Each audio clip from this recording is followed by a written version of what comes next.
जय हिंद। इस वीडियो में हम देखने वाले हैं समास के धांसू ट्रिक यानी निंजा ट्रिक से भी समझेंगे कि समास को कैसे पहचाना जाता है। तो हम पूरा बेसिक से स्टार्ट करते हैं। वीडियो देखिएगा ध्यान से। अगर हमारे चैनल पर आप नए हैं तो चैनल को सब्सक्राइब कर लीजिएगा और लाइक कीजिए, कमेंट कीजिए और फॉलो कीजिए। ठीक है, तो हम स्टार्ट करते हैं। वीडियो देखिएगा ध्यान से। देखिए, सबसे पहले हम समझ लेते हैं समास किसे कहते हैं। ठीक है, तो समास किसे कहते हैं? समास ठीक है, ये कहिएगा कि दो या दो से अधिक पदों के मेल से बने पद को समास कहते हैं।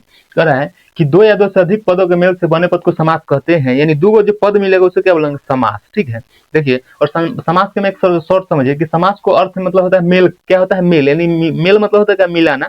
जैसे शादी ब्याह क्या होता है? संयोग होता है, एक तरह संग यानी संयोग, तो ये होता है मेल होता है। लड़का लड़की क्या होता है? मेल होता है।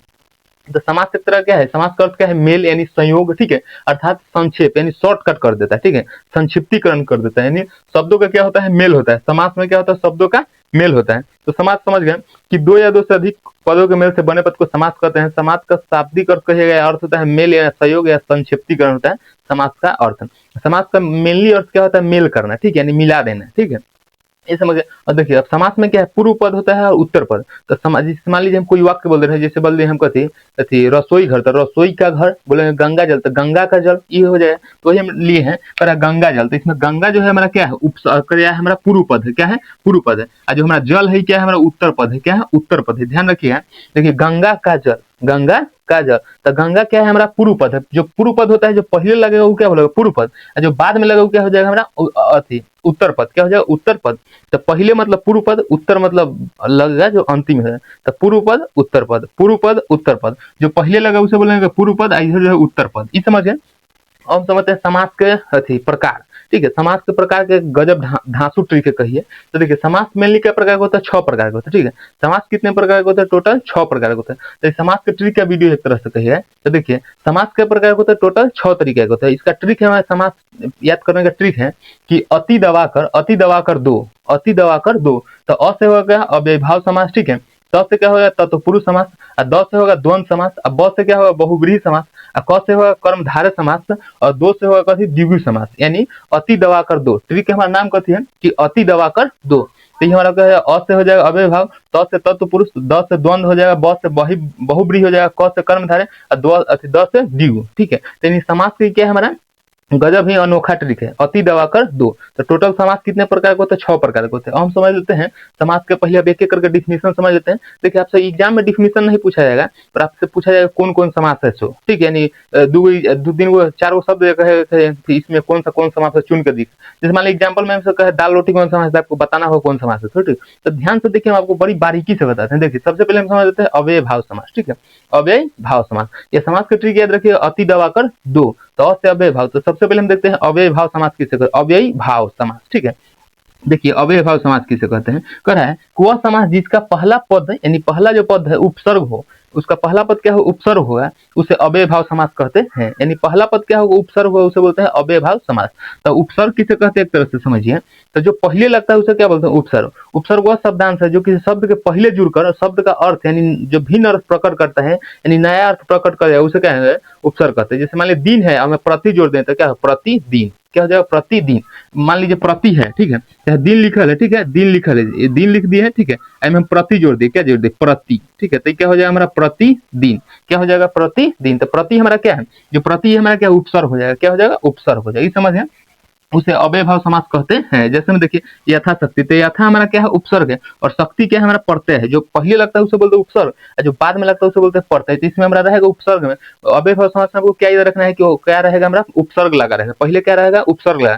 जैसे यथाशक्ति, देखिए ना, शक्ति अलग है, यथा अलग है, तो यथाशक्ति ये हमारा हो जाएगा यथाशक्ति। प्रतिदिन, प्रतिदिन, ये समझ गया।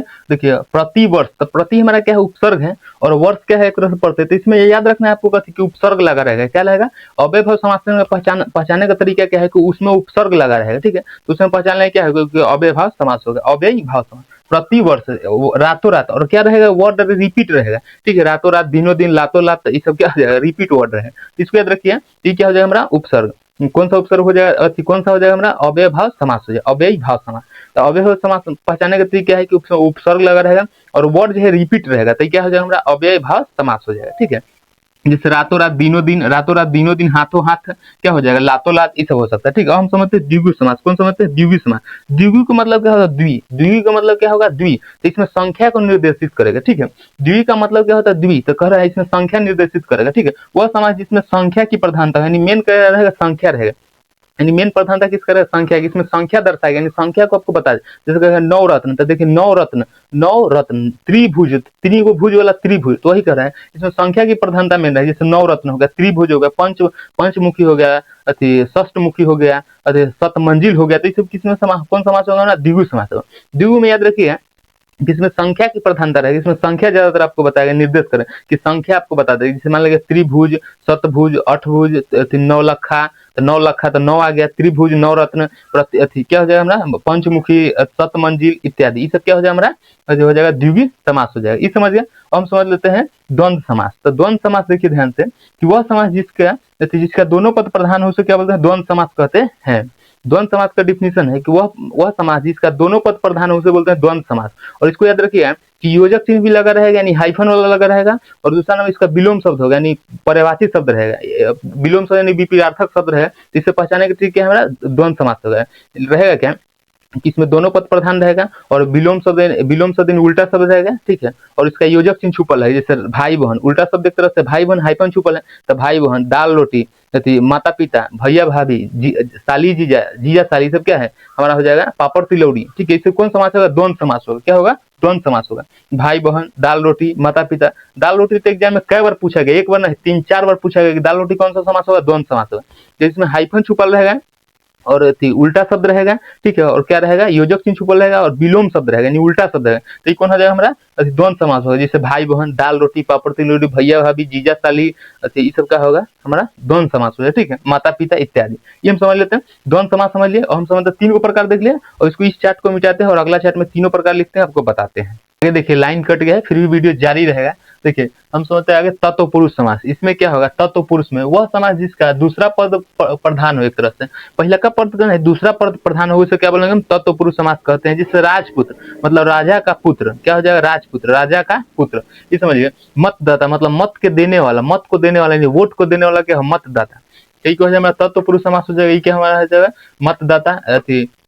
और इसमें एक तरह से कहिए क्या कि योजक चिन्ह छुपल, योजक चिन्ह, कारक चिन्ह छुपल है। जैसे कर्ता ने कर्म को, कर्म से 8 को जो कारक होता है वो हमारा कारक जो चिन्ह है, विभक्ति चिन्ह छुपल है। जैसे राजपुत्र मतलब राजा का पुत्र, तो ये क्या हो जाएगा हमारा? तत्पुरुष समास हो जाएगा। ये समझ गए तत्पुरुष समास। अब हम देखते हैं कर्म धारे। कर्म को धारे यानी कर्म को धारने वाला बोलते हैं कर्म धारे समास। जैसे वह समास जिसका एक पद विशेष और दूसरा पद विशेष से बताता है, वह समास बोलेंगे जिसका एक पद विशेष और दूसरा पद विशेष से बताता है, उसे क्या बोलते हैं? कर्मधारय। जैसे देखिए नीलकंठ, तो नीला है कंठ, तो नीलकंठ एक तरह से क्या है? नीलकंठ।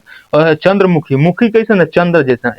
और देखिए पुरुष है और उसमें महापुरुष, तो ये क्या है? विशेष अर्थ बताना, पुरुष महापुरुष। ठीक है, तो ये क्या हो जाएगा हमारा? क्या हो जाएगा? कर्मधारय समास। जैसे कोई टकला है और गोरा टकला, तो ये क्या हो जाएगा हमारा? तत्पुरुष कर्मधारय समास हो जाएगा। ठीक है, ये समझ गया। नीलकंठ, चंद्रमुखी, महापुरुष, से कौन सा समास हो जाएगा? कर्मधारय समास। ठीक है, आगे हम देखते हैं बहुब्रीहि समास। बहुब्रीहि समास है वह समास जिसका तीसरा पद का अर्थ निकला। ठीक है, यानी तीसरा पद अर्थ निकलेगा, तीसरा का अर्थ निकलेगा, उसे क्या बोलेंगे हम? बहुब्रीहि समास कहते हैं। तीसरा अर्थ निकलेगा। जैसे दशानन, तो दशानन 10 मतलब मुख, 10 हुआ, आनंद मतलब मुख, तो दशानन किसको बोलते हैं? रावण को। किसको बोलते हैं हम? रावण को। ठीक है, तो रावण महाराज। ठीक है, रावण, रावण, तो दशानन क्या हो जाएगा? रावण को बोलते हैं। तो इसमें तीसरा का अर्थ नहीं निकला है। दशानन मतलब रावण। लंबोदर मतलब हम गणेश जी को बोलते हैं लंबोदर, विनायक, गजानन पर्यायवाची शब्द है, तो लंबोदर। ठीक है, ये क्या हो जाएगा हमारा? हो जाएगा बहुब्रीहि समास। याद रखिएगा बहुब्रीहि समास। इसमें क्या बताएगा आपको कि तीसरा का अर्थ निकलेगा। अर्थ किसका निकलेगा? तीसरा शब्द का अर्थ निकलेगा, उसे क्या बोलेंगे हम? बहुब्रीहि समास कहते हैं। ठीक है, तो आई होप आप इसका स्क्रीनशॉट ले लीजिएगा और उसको याद रखिएगा। एग्जाम में आप कॉम्पिटेटिव एग्जाम दीजिए या बिहार बोर्ड की एग्जाम दीजिए या 12th मैट्रिक इंटर इस सब की एग्जाम दीजिए, तो आप सब कॉम्पिटेटिव एग्जाम दीजिए। बिहार पुलिस, बिहार दरोगा, छोट मोटी एग्जाम एक तरह से वनडे वाला, इसमें समाज से एक भी क्वेश्चन रहता ही रहता है। और समाज से क्वेश्चन है जैसे मध्य निषेध की एग्जाम दी, उसी में से पूछा जाता है। ठीक है, 3-4 को तो उसमें पूछल क्वेश्चन है। ठीक है, तो आपको लिए बहुत ही फायदेमंद होगा। ठीक है, तो आई होप कि आप समझ रहे हैं समाज के ट्रिक का वीडियो। ठीक है, गजब निंजा ट्रेनिंग ट्रिक वीडियो है। आपको जिस टॉपिक का वीडियो चाहिए आपको कमेंट करना है, और मिलते हैं किसी नेक्स्ट वीडियो में। जय हिंद।